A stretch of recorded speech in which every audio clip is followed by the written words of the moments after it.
ENB awards में UP तक की धूम। बेस्ट इलेक्शन कवरेज और बेस्ट रीजनल वेबसाइट के जीते अवार्ड। आपका बहुत बहुत शुक्रिया।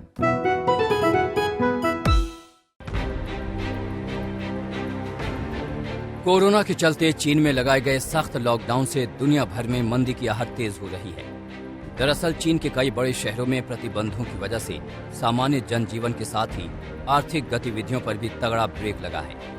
इससे दुनिया की इस दूसरी सबसे बड़ी अर्थव्यवस्था की हालत पतली हो गई है। लॉकडाउन की वजह से चीन में आर्थिक गतिविधियां अप्रैल में तेजी से गिरी हैं।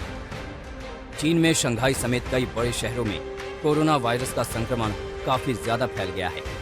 इससे यहाँ फैक्ट्रियां बंद हैं और सड़कें सूनी पड़ी हुई हैं। लॉकडाउन की वजह से डिमांड भी काफी ज्यादा गिर गई है, जिससे वैश्विक सप्लाई चेन के प्रभावित होने की आशंका बढ़ गई है। कड़े प्रतिबंधों की वजह से चीन में अप्रैल में मंदी भी काफी बढ़ गई है। फैक्ट्री आउटपुट और ज्यादा गिर गया, साथ ही डिमांड भी अनुमान से कम रही। परचेसिंग मैनेजर्स इंडेक्स अप्रैल का पहला ऐसा डेटा है जो कोरोना महामारी और सरकार की जीरो कोविड पॉलिसी के असर से अर्थव्यवस्था को हुए भारी नुकसान का सीधा हाल बता रहा है। चीन में फैक्ट्री एक्टिविटी 2 साल के न्यूनतम स्तर पर आ गई है।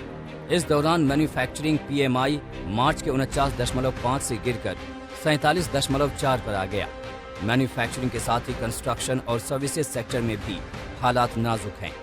कंस्ट्रक्शन और सेवा क्षेत्रों में एक्टिविटीज को मापने वाला गैर विनिर्माण गेज मार्च के 48.4 से गिरकर 41.9 पर आ गया है, जो फरवरी 2020 के बाद का न्यूनतम स्तर है।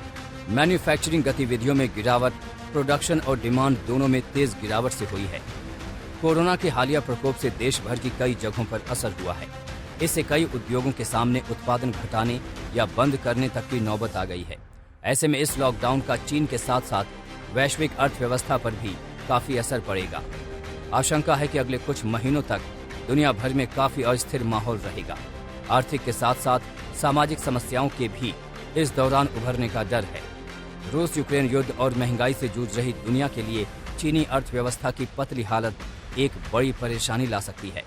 वैश्विक सप्लाई चेन पर भी ज्यादा असर पड़ने की आशंका है।